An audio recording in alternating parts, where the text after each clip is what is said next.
తెలంగాణ గ్రామ పంచాయతీల్లో రిజర్వేషన్లు ఖరారు చేస్తూ ప్రభుత్వం జీవో రిలీజ్ చేసింది. రిజర్వేషన్లు 50% మించకూడదని జీవోలో స్పష్టం చేసింది ప్రభుత్వం. రిజర్వేషన్లను సవరించి సమగ్ర మార్గదర్శకాలు విడుదల చేసింది ప్రభుత్వం. రొటేషన్ పద్ధతిలో ఎస్టీ, ఎస్సీ, బీసీ రిజర్వేషన్ అమలు చేయనున్నారు. సర్పంచ్ రిజర్వేషన్ ఖరారుకు 2011 జనగణన సిపెక్ డేటా వినియోగించనున్నారు. 100% ఎస్టీ గ్రామాల్లో అన్ని వార్డులు సర్పంచ్ స్థానాలు ఎస్టీలకే రిజర్వ్ చేశారు. వార్డుల రిజర్వేషన్లను ఎంపీడీఓ అధికారులు ఖరారు చేయనున్నారు. ఆర్డీఓ ఆధ్వర్యంలో సర్పంచ్ రిజర్వేషన్ల ఖరారు ప్రక్రియ జరగనుంది.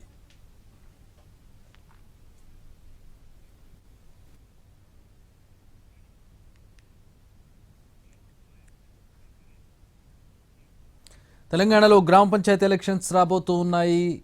దీనికి సంబంధించిన జీవో రిలీజ్ అయింది. 50% మించి రిజర్వేషన్లు మించకూడదని జీవో స్పష్టం చేస్తోంది. ఈ మేరకు జీవో రిలీజ్ చేసింది ప్రభుత్వం. ప్రతినిధి సుధీర్ దీనికి సంబంధించి పూర్తి డీటెయిల్స్ అందిస్తారు. సుధీర్, జీవో ఏం చెప్తోంది?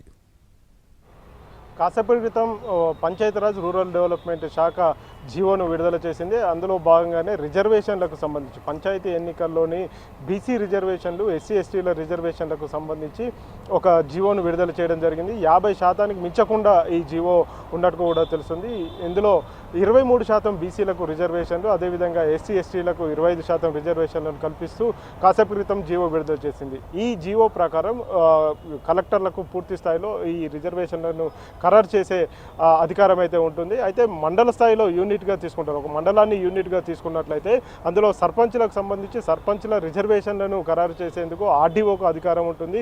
వార్డు మెంబర్లకు సంబంధించిన రిజర్వేషన్లను ఖరారు చేయడానికి ఎంపీడీఓకు అధికారం ఉంటుంది. ఇది మండలాన్ని యూనిట్గా తీసుకొని చేయడం జరుగుతుంది. కాబట్టి రాష్ట్రంలోని 535 మండలాలకు సంబంధించి అదేవిధంగా దాదాపు 12,760 గ్రామ పంచాయతీలు ఉన్నాయి. 1,13,000 పైచిలకు వార్డు మెంబర్లు ఉన్నారు. వీటన్నిటికీ సంబంధించిన రిజర్వేషన్లు వాటిని ఖరారు చేయాల్సిన అవసరం అయితే ఉంటుంది. అయితే అందుకు సంబంధించిన మార్గదర్శకాలు అంటే ఈ రిజర్వేషన్లను ఏ ప్రాతిపదికన తీసుకుంటున్నారు ఏంటి అనే విషయానికి సంబంధించి ఒక నోటిఫికేషన్ విడుదల చేయాల్సి ఉంటుంది. అందుకు సంబంధించిన జీవోను కాసేపు క్రితం రాష్ట్ర పంచాయతీరాజ్ శాఖ, రూరల్ డెవలప్మెంట్ శాఖ ఇది విడుదల చేయడం జరిగింది. దీని ఆధారంగానే రిజర్వేషన్లను ఖరారు చేస్తారు. ఇది ఇప్పటికే పూర్తి స్థాయిలో ఖరారు చేశారు. ఎందుకంటే 2018 పంచాయతీరాజ్ సవరణ చట్టం ఆధారంగానే ఈ రిజర్వేషన్లను ఖరారు చేశారు. అంతేకాకుండా ఇటీవల కాలంలో బీసీ రిజర్వేషన్లను పెంచుతూ గత సెప్టెంబర్లో ఇచ్చిన జీవో ఏదైతే ఉందో, జీవో నెంబర్ 9 ఏదైతే ఉందో, అందులో బీసీలకు సంబంధించి 42% రిజర్వేషన్లు ఇస్తామని చెప్పేసి తెలంగాణ రాష్ట్ర ప్రభుత్వం పంచాయతీరాజ్ శాఖ దాన్ని జీవో నెంబర్ 9ని విడుదల చేసింది. అయితే అది హైకోర్టులో కావచ్చు, సుప్రీంకోర్టులో కావచ్చు, దాని మీద స్టే విధించడంతో పాత రిజర్వేషన్ల ఆధారంగానే అంటే ఇప్పుడు ప్రస్తుతం 2011 జనాభా లెక్కల ప్రకారం ఎస్సీ ఎస్టీల రిజర్వేషన్లు ఏవైతే ఉన్నాయో అవే ఇప్పుడు కూడా కంటిన్యూ అవుతాయి. 2025లో అంటే 2024లో చేసిన సర్వే ఒకటి బీసీ రిజర్వేషన్లకు సంబంధించి దాని ఆధారంగా ప్రస్తుతం బీసీలకు 23% రిజర్వేషన్లను కల్పిస్తూ జీవో విడుదల చేసిన పరిస్థితి అయితే కనిపిస్తుంది. మొత్తానికి పంచాయతీ ఎన్నికలకు సంబంధించిన కీలకమైన రిజర్వేషన్లు అనేది ఈరోజు పంచాయతీరాజ్ శాఖ విడుదల చేయడం జరిగింది. ఇందుకు సంబంధించి పూర్తిగా ఇందులో అంటే ఆ మండలంలో ఉండే ఎన్ని గ్రామ పంచాయతీలు ఉన్నాయి, ఎన్ని వార్డు మెంబర్లు ఉన్నారు, వాటికి సంబంధించి ఏ వార్డులో ఏ రిజర్వేషన్ ఉంటుంది, ఏ గ్రామానికి ఏ రిజర్వేషన్ ఉంటుంది అనే విషయానికి సంబంధించి పూర్తిగా ఆ జిల్లా కలెక్టర్లు మళ్ళీ ఒకసారి పూర్తి స్థాయిలో 12,760 గ్రామ పంచాయతీలకు సంబంధించిన రిజర్వేషన్ల నివేదికను మళ్ళీ రాష్ట్ర ప్రభుత్వానికి ఇవ్వాల్సి ఉంటుంది. ప్రస్తుతం రాష్ట్రంలో 31 జిల్లాల పరిధిలో మాత్రమే ఈ ఎన్నికలు జరుగుతున్నాయి. 33 జిల్లాల్లో 31 జిల్లాలు మాత్రమే. అంటే అందులో హైదరాబాద్ కావచ్చు, మేడ్చల్ జిల్లాలకు సంబంధించి అక్కడ గ్రామ పంచాయతీ లేవు కాబట్టి అక్కడ ఎలక్షన్స్ లేవు. మిగతా 31 జిల్లాలు ఏవైతే ఉన్నాయో 31 జిల్లాల పరిధిలో ఉన్న 12,760 పైచిలకు గ్రామ పంచాయతీలు, అదేవిధంగా 1,13,000 పైచిలకు వార్డు మెంబర్స్ ఏవైతే ఉన్నాయో వాటన్నిటికీ సంబంధించిన రిజర్వేషన్ల ప్రక్రియ పూర్తి చేసి వారికి వెంటనే పంపించాల్సి ఉంటుంది. కాబట్టి ఈ ప్రక్రియ రేపు సాయంత్రం వరకు కూడా ముగుస్తుంది.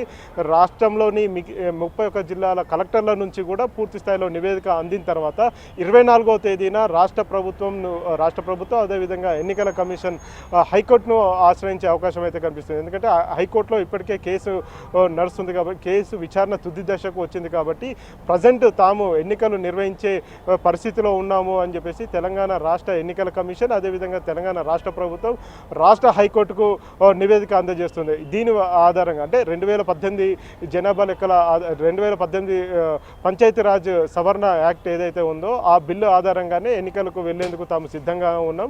ఇందులో ఎక్కడా కూడా 50% మించి లేదు, 50% లోబడే రిజర్వేషన్లు ఉన్నాయి కాబట్టి ఎలాంటి ఇబ్బంది ఉండదని చెప్పేసి తెలంగాణ రాష్ట్ర ప్రభుత్వం ఎన్నికల కమిషన్ భావిస్తుంది. కాబట్టి తెలంగాణ హైకోర్టు ఇందుకు సంబంధించి సూచనలు చేసిన తర్వాత తీర్పు ఇచ్చిన తర్వాత అవసరమైతే 25 లేదా 26వ తేదీన సర్పంచ్ ఎన్నికలకు సంబంధించిన నోటిఫికేషన్ వచ్చే అవకాశాలు అయితే కనిపిస్తున్నాయి. 25 లేదా 26వ తేదీన నోటిఫికేషన్ విడుదలైతే ఆ తర్వాత ప్రక్రియ వేగవంతమయ్యే అవకాశాలు అయితే కనిపిస్తున్నాయి. Chakri. All right, thanks for the update Sudheer.